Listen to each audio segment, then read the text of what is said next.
All right, so the time has come. We got this thing basically ready for siding and windows, which aren't here yet. So now we're kind of twiddling our thumbs and we're looking at this porch and we're saying, I think it's got to go. I don't want the more work. I definitely don't want the additional expense of putting a deck in, but I think it will help us properly flash up against the house, because right now a lot of water's going behind there, and you can definitely see where some water has been. So we want to take care of that, and I think by getting rid of this concrete and maybe putting a traditional deck or something like that here, we can hopefully mitigate that a little bit. So I think we're going to start busting concrete up. So the DeWalt and Milwaukee SDS Maxes, they were doing it. You can see we were making some headway, but it was taking forever. So we went ahead and went and rented this Hilti TE3000. So a lot of people reached out to me on Instagram while we were doing stories and said, dude, just go get the Hilti. It's gonna be so much better. It's electric, doesn't require any generator, compressor, so no air hammer. We're gonna get on it now, and hopefully we can bust this up quick, because I only paid for a 3-hour rental.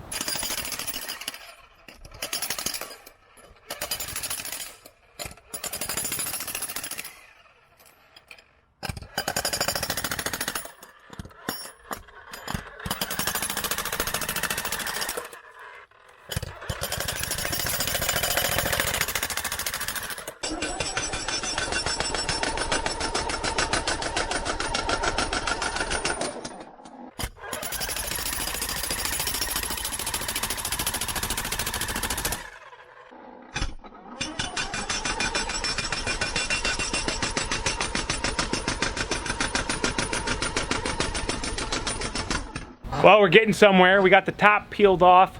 We got that first step taken care of, and we're just gonna bust it down so that we can at least build our new patio deck here. But we're probably not gonna bust all those walls out. I think that's just a waste, and it's gonna be underneath the new deck anyway. So Hilti, you're definitely helping us out versus that little SDS Max, what now looks to be little. They were huge before, but they would have taken us all day to do this job. All right, guys, we finally got this cap done. It was a lot of work, but I think it's gonna be worth it. Once again, you really only get, one chance to do the project. I'm not gonna come in here and tear this up after I've done all the work on the house. So I thought, let's just go ahead, we'll tear it up. The biggest thing for me is this back here. The cap of the concrete was up into this, and I couldn't get in here and expose, you see the moisture there? I couldn't expose the sill underneath the door here where this patio, this concrete porch was. So now what I think I'll be able to do is I'll properly flash it, and then I'm gonna build a wood deck here. We got enough busted out. I think this little section right here is probably gonna stay.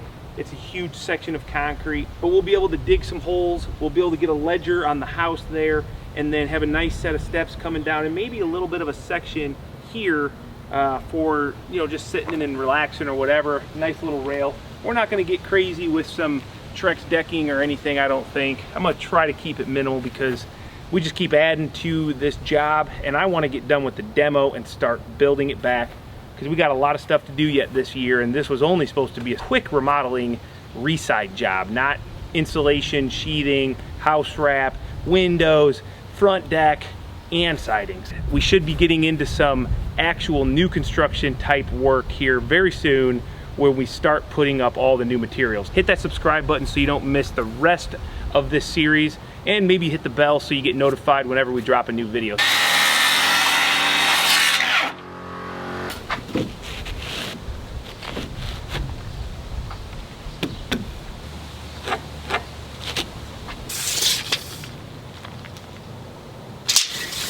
So by using that reference mark there, that's a 1 foot little piece here. So then I can measure and know exactly what my dimension is gonna be, versus trying to stick your tape up in here and know exactly where it's gonna be because of the thickness of the material, the slope of the roof.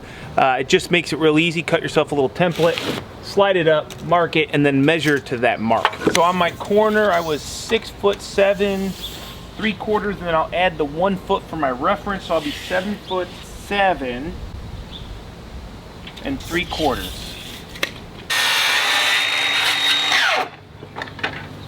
All right, now anytime you make a cut, you're gonna have this cut edge we got to make sure that we apply some touch-up paint to any cut edge, and we got this little touch-up paint kit. I don't know if it's going to work very well because I don't like the brush system, but we'll give it a try. Actually, that works pretty well. Fills in all the holes. That worked pretty good. We'll go ahead and let that dry just before we put it up. All right, so one thing I like to do, Greg went around and marked all the corners with the laser. That way we could snap some lines and have a reference point. So even if I don't actually use it, it's just a quick way, once we get this snap line, that we can measure up to this snap line and know that, you know, using it for consistency's sake, like if we're installing the siding, we can measure to this line at any given point, and it's going to give us an indication as to whether we're running level. Let's say I'm 12 inches down from the line right here with a piece of siding. I go to the other side and I can check to be 12 inches and make sure that I'm staying perfectly level throughout the process. So it's just a good thing to do. Even if you don't use it, you've always got it there, and it's easier to do it now than once you've started siding and you've got your corners on. I've got this trim up 6 inches, and that's because I got dirt back here. If you're by concrete, you can stay 1 inch above. But with this grade and gravel and dirt back here, I'm gonna go ahead and stay 6 inches, and then we're gonna come through and put a pan flash of some sort or a kick out flashing down at the bottom. That way we can cover up our plywood and our house wrap.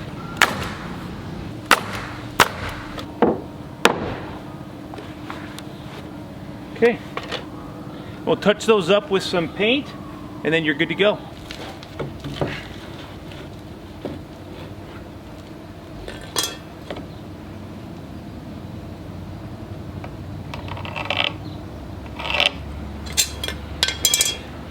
I want to stay an inch off of the concrete with the Smartside, and then we'll put a piece of flashing out here. That way no animals or critters get in this little bit, but I'm just making a little scribe template so that I can make sure I match the angle of the concrete approach up into the garage door. So now what I need to do is I'll go tight here, like this,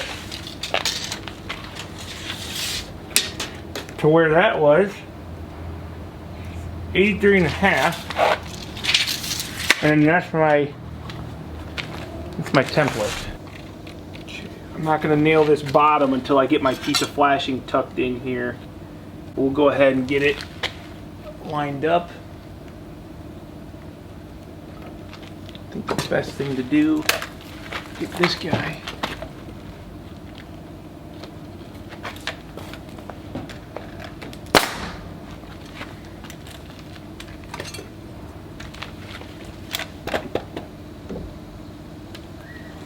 See how bad it is, this bow. That's not bad. Pick that up. We're gonna go ahead and come up the first 2 foot here.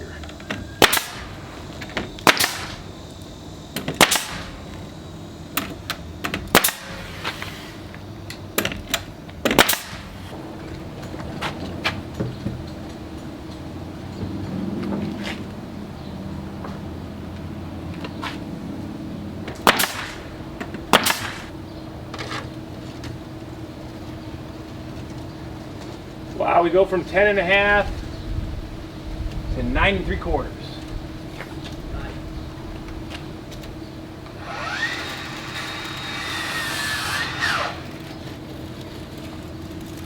This one's not too bad.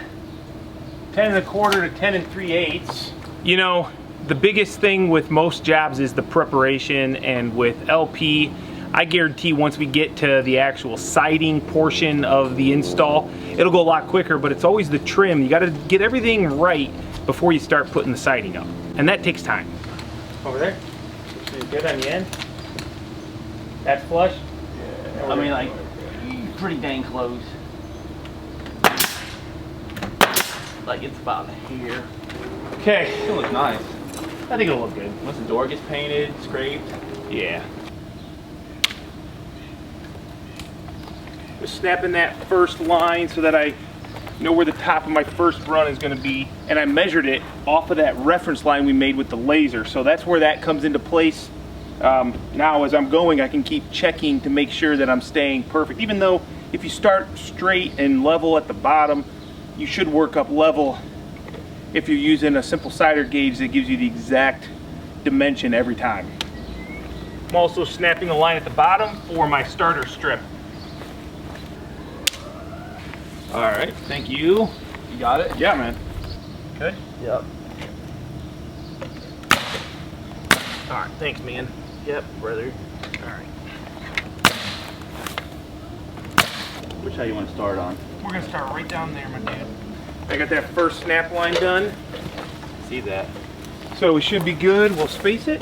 I got all my studs marked. Yeah, bring the stagger and we'll go to town. Release the stagger. Okay. Perfect. We need like a little set of horses or something. First, let's go my way. Gap good. Okay. It's gonna look nice. Yeah, it is. Earplugs. Safety. Let's see. We're making money. We're looking good. Let's be safe, Greg. Safety third.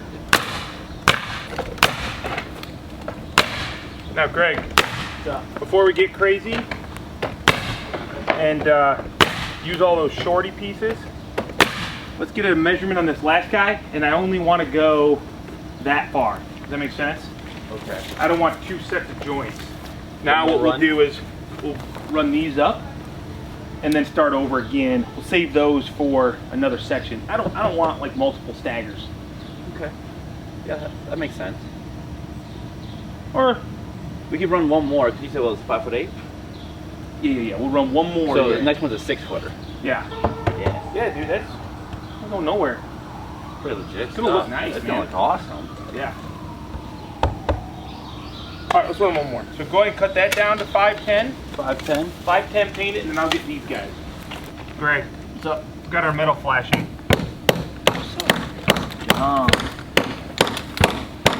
Crisis averted. Let's not let that happen again. Nope. 142 and an 1/8. 166 and an 1/8. Hold it, hold it. 166 and an 1/8. And 190. 166 and an 1/8 and 190. Well, Smartside doesn't go up as quick as steel like you see on our barns a lot, but it is super clean looking and it installs with a very good finished look. This is the pre-finished white. We'll have to go back and caulk over on the trim side, but we won't actually caulk any of these because this material comes out of the factory with such a low moisture content that it's actually going to expand. It will expand, so that is why you're doing your 3/16 gap everywhere, and we're using this pan flash here behind, so any water that comes is going to work its way out and we don't have to actually caulk those joints. So there's going to be a pretty significant gap today, but once it goes through the cycle of the seasons, that's going to close up and look real good.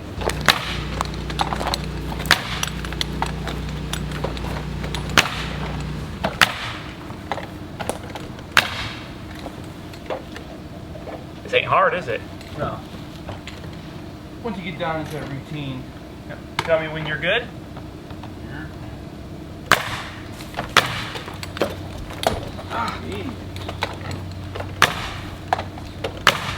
That's my friend. Yeah, stupid. Oh. Come my way if you want. Good? I like tight over here. It is? I got room, but it looks pretty close. Yeah, dude, what the heck? I've taken 3/8 off on my measurement. Like, I remember specifically this was 190. something at an 8. 190. 190 and an 8, dude. The tape measure bad, like pushing and pulling versus... Maybe. Oh, I bet you held the tip instead of pushed it into the tip. You see what I'm saying? Yeah. It's a long piece, dude. Of all the pieces, you kind of have to have the... Here, bring it out this way and support it. I'm going to see if I can get it. You know what I'm saying? Like, the longer they are, the more expansion it will be. Right.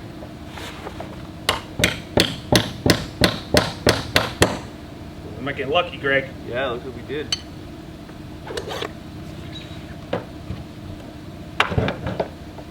Okay? All right, I'm gonna get the next measurement going back the other way. Take like an eighth off.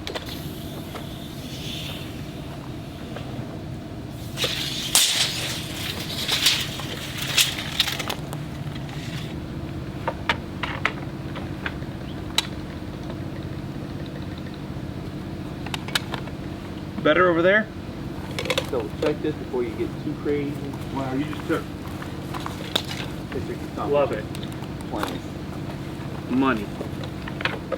Up. There you go. Perfect.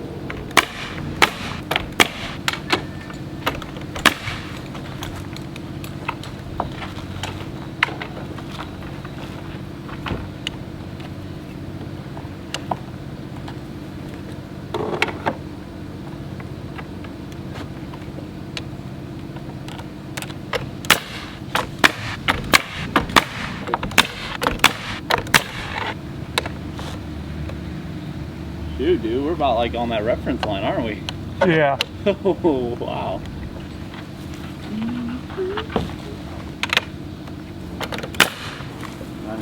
Any poison ivy back here, Greg? I've not seen any. I think that might be poison ivy, maybe this guy right here.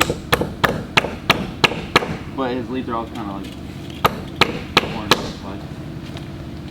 I'm thinking over here poison ivy I've gotten into. Let me look. I know you know poison ivy very well.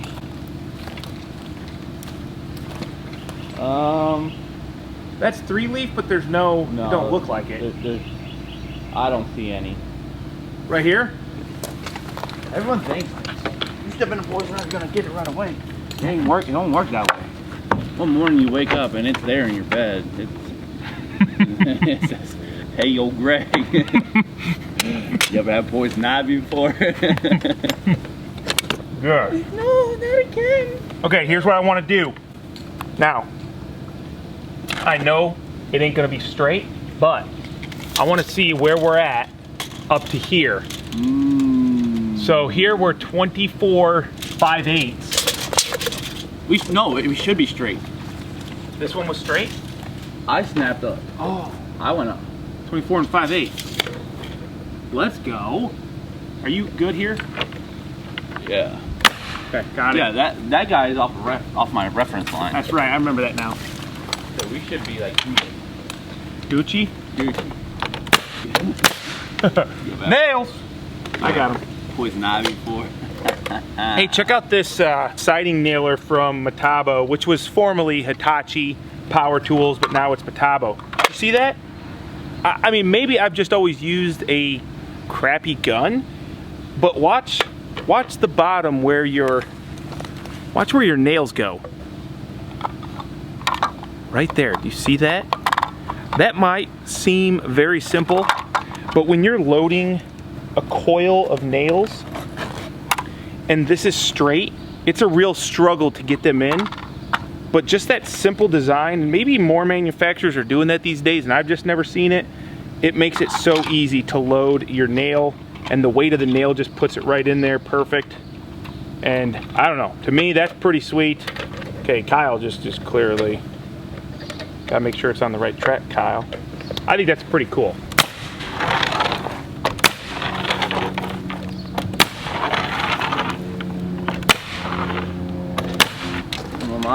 Uh-huh. Uno Mas, and then it's Riptown, USA, man. You know what I'm loving about this project? You don't see any ladders, and I don't even think we're gonna need a ladder for this. Maybe when we get to the house, though. Oh, we will when we get to the house. Nah, you want to bring your lift. I'm bringing my stilts. Okay. What do you think about that? What about me? You only got one pair of stilts. Huh? Yeah, you can work off a ladder. So you don't care about me? Well, I do. Okay. All right, 141 3/4. So 141 3/8. No, that wasn't my tight enough. Okay. I'll give you. Okay. 142 and an eighth. So 141 3/4. Okay. You writing that down? 141 3/4. Is that where you like it? Yep. I think you need to go down a little bit. Yeah, right there. So this one's going to be 165 and 13/16. Is that? Do we need to do -3/8 still? No. 165, 13, 16. This is 190 and 3/16, so we want to be 189 and 13/16.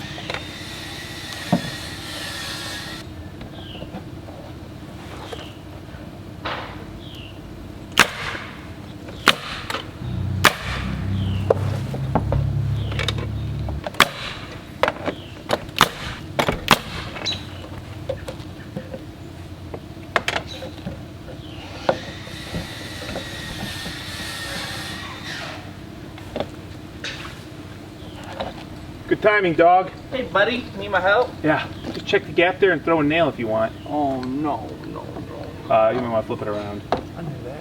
3/4 by 3/4. 3/4 by 3/4. Nice. All right, man. Yeah. Good job. You're a good man. Thank you. So let's say like I did want another color like further down the road. This stuff is easily painted. Oh, dude, it's so easily painted. It's not even funny. Like legit, one coat would make this look amazing. Yeah, it really is an amazing. I think an amazing product. That's why I'm, a fan of it.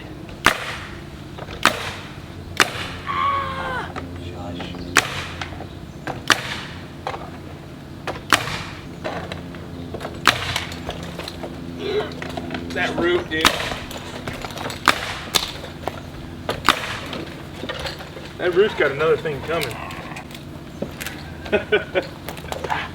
Get it, Greg. Well, as soon as we're done with this, we're gonna rip the top.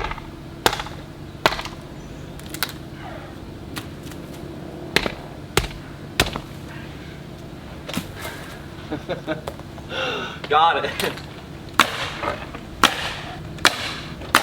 Okay. Time to make our top rip, and this wall is going to be done minus caulk. And I wanted to point out, because there might be some of you asking, what do you got going here, Kyle? Well, LP, they want a minimum of 6 inches of clearance from grade. So we got to do a little bit of grade work right here, but on the back side over here on this other side of the building, we just don't have that much room to pull that much material out. So we're actually going to be up higher. Well, instead of having this side go down and be this awkward spot, we ran the corner to the same dimension around both sides. And then I'm going to do a little bit of flashing detail, which I'll probably show you. And I think that'll, tie that in nice and make it look good. Really didn't know what the best solution was, but we have to be 6 inches up, and I didn't really see any other alternative. So I'm like just under 3. Yeah, same. Like 2 and 7/8.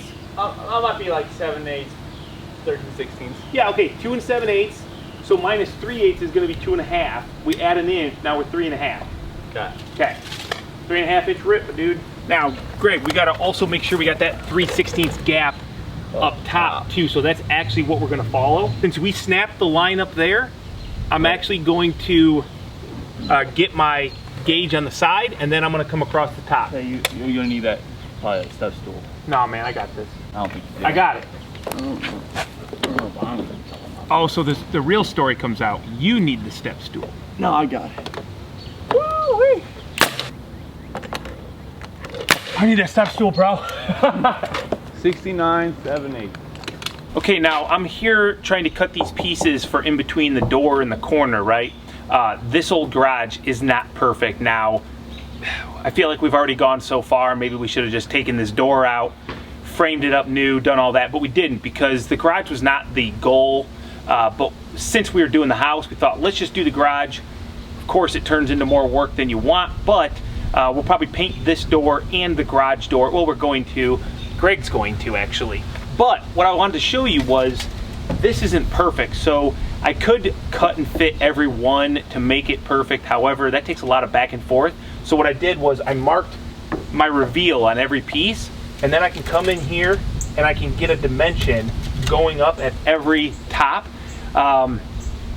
We're talking about a 1/16 of an inch, maybe an 1/8 the most per piece. So eyeballing, I can cut them all by coming through, getting all my marks, and then I can just basically fit them in perfect, make them look good, even though one of these is not perfectly true and plumb to the other, it's not running parallel. We'll make it look good to the eye, and then when we get that nice bead of caulk in there, it's gonna look perfect. I'm doing the same thing over here. I came in, I marked my reveal. Now I'm just gonna come in here and get my dimension. So 10 and 3/16, we're gonna go 9, 13/16. What I'm doing is taking 3/8 off my dimension. That way I've got 3/16 gap on both sides. 10 and 5/16, 9, 15/16. You get the idea. This one's a lot straighter.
I wish the LP was magnetic.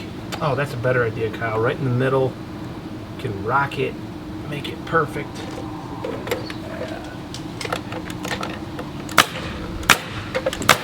Now remember, I'm really just eyeballing these. I've already taken away my 3/8 dimension so I can get a nice 3/8 gap. But when you get into these really small areas, you know, there can be some fudging of the pieces to make them look good because these are not perfectly straight. This building isn't perfect. So I'm trying to consistently make my gap up the sides and checking each one to be level. All right, now as I'm approaching the top of this door, I already did it on that door. I thought I'd share with you guys what we're doing is, even though we got those reference lines and we're using these simple cider, you know, to hopefully be perfect, things can get off. Doorways aren't perfect. All those things are happening. So what I like to do is, as I approach, I like to double check my dimension from one piece of siding to the next. So Greg, what do you got down to this guy here? It's in About like 20. 25 in some range. This is perfect. So Greg, you're at 20 what? Okay, so down to this one, I'm like 26 and 7/16. Exactly. Yeah. So here, that means you're about 3/4 of an inch. This is about 3/4 of an inch difference from me to you. So what we're going to do is I'm going to drop mine. I just need to drop mine. That's easy. So I can drop mine as I go up. I'll go 1/4 inch per piece. No one will ever be the wiser. Give me your last one. The last one is 12 and 3/4 ish, it looks like. Okay, so I'm going to put 12 and 3/4. Give me the next one. 19 and 9/16. Yeah, that's easy. Okay, so I won't take it all on one, but it's something I always try to pay attention to, is what the laps are like as you approach any sort of window detail or door. And honestly, we're pretty close to this other side. I mean, we are a little bit off, but this building is far from perfect. I'd rather people coming up to the garage see perfect versus somebody standing on this fence row here looking at the project. So now that we're here, maybe this is a little bit easier. What I try to do is check this dimension here. So here I'm 13 and 3/4.